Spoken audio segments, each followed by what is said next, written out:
Kendall Jenner has always existed in a curious, carefully curated corner of modern pop culture. Born into the Kardashian-Jenner dynasty, she entered the world already wrapped in a level of visibility most people never experience in a lifetime. Yet for years, she has been presented as the outlier of the family. The quiet one, the grounded one, the girl who supposedly never wanted fame. She's framed as someone who loves animals, feels awkward around celebrities, and dreams of escaping it all to a quiet farm in Wyoming, surrounded by horses and far away from paparazzi. Maybe parts of that story are true, but when you begin to line up years of interviews, brand partnerships, televised moments, and behind-the-scenes footage, a more complicated image starts to emerge. One that invites uncomfortable questions about entitlement, accountability, and how easily power is granted to those who are already famous. This isn't about canceling Kendall Jenner. It's about examining the persistent gap between image and behavior, and why that gap keeps resurfacing. Born into the spotlight whether she asked for it or not, Kendall entered the world in 1995 to Kris Jenner, a sharply strategic business mind long before momager became a cultural label, and Caitlyn Jenner, an Olympic gold medalist whose fame existed well before reality television.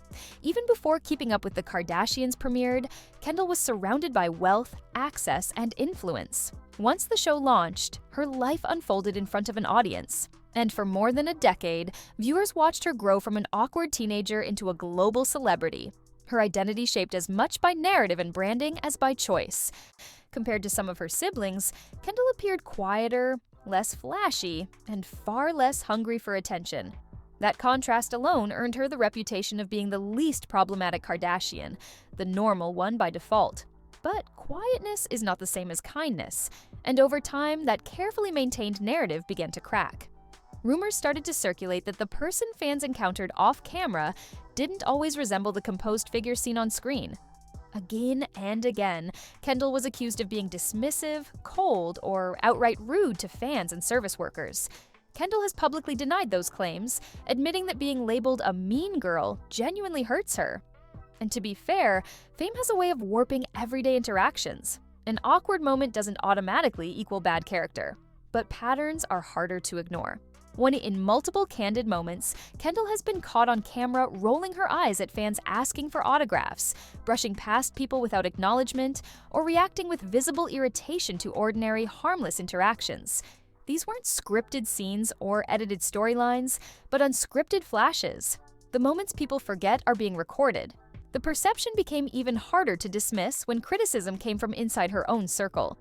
At one point, Kris Jenner's longtime partner, Corey Gamble, openly called Kendall out on camera for her consistently rude behavior.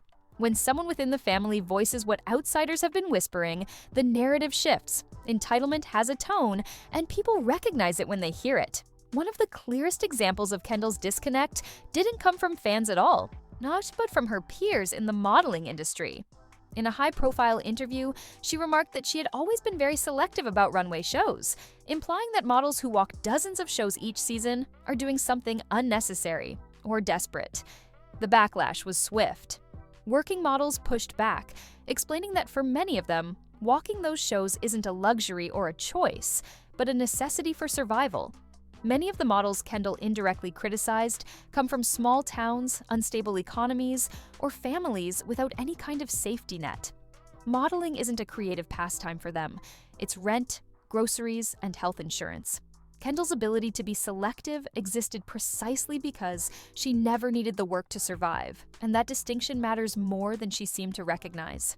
Nepotism itself isn't the crime. Denial is. There's nothing inherently wrong with benefiting from family connections.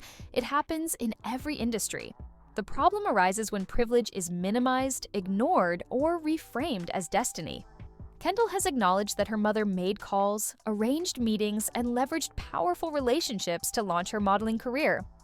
Yet, at other times, she has framed her success as the natural result of fate, passion, or raw talent finding its way. Both narratives can't hold equal weight. It's possible to be hardworking and advantaged, talented, and fast-tracked, but refusing to fully acknowledge that second half is what frustrates people, especially those who had to claw their way into rooms Kendall entered before she was old enough to drive. That gap between image and awareness became impossible to ignore in 2017, when Kendall Jenner appeared in what would become one of the most infamous advertisements of the decade.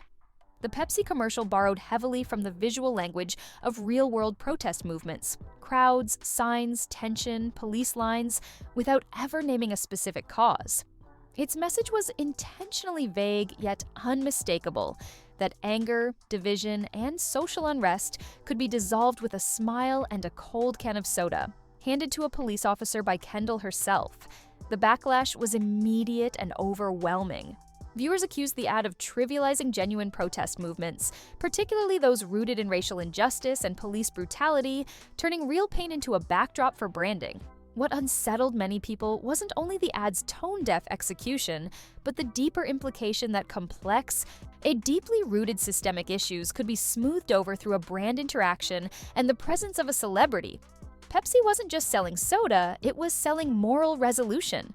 Within 24 hours, the commercial was pulled and an apology was issued. Kendall later addressed the backlash on keeping up with the Kardashians, visibly shaken and in tears, insisting she never anticipated the reaction. And it's entirely possible she didn't. But that, more than anything, is what made the moment so revealing.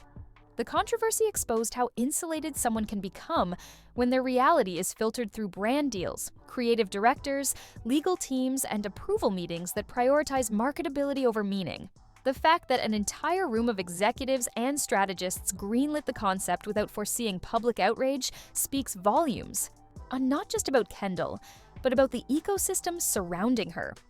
The Pepsi moment wasn't merely a PR failure, it was a case study in how privilege and distance from lived experience can create massive blind spots.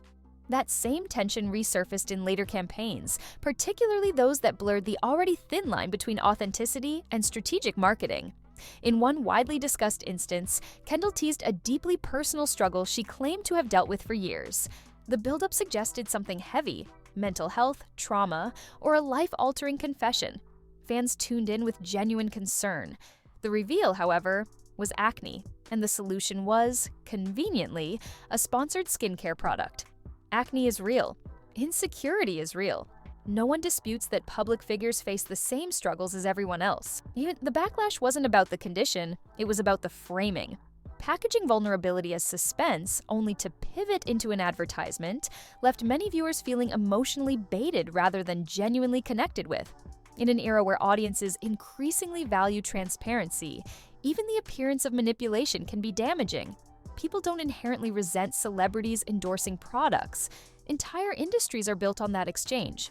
What they resent is the feeling that their empathy was used as a marketing hook. When vulnerability becomes just another branding tool, trust erodes quickly, and trust, once lost, is difficult to monetize back. Kendall's tequila brand added yet another layer to the conversation. Celebrity alcohol brands are nothing new, but concerns arose around how the product was marketed, particularly toward a young and impressionable audience. Videos of Kendall and Kylie drinking straight from the bottle circulated widely, reinforcing the sense that influence was being exercised without much consideration for responsibility. In each of these moments, the pattern remained the same. Not outright malice, but a recurring disconnect between power, privilege, and awareness, and the consequences of living inside a bubble where impact is always an afterthought. If this breakdown made you think, like and subscribe, and let me know your honest take on this. Bye.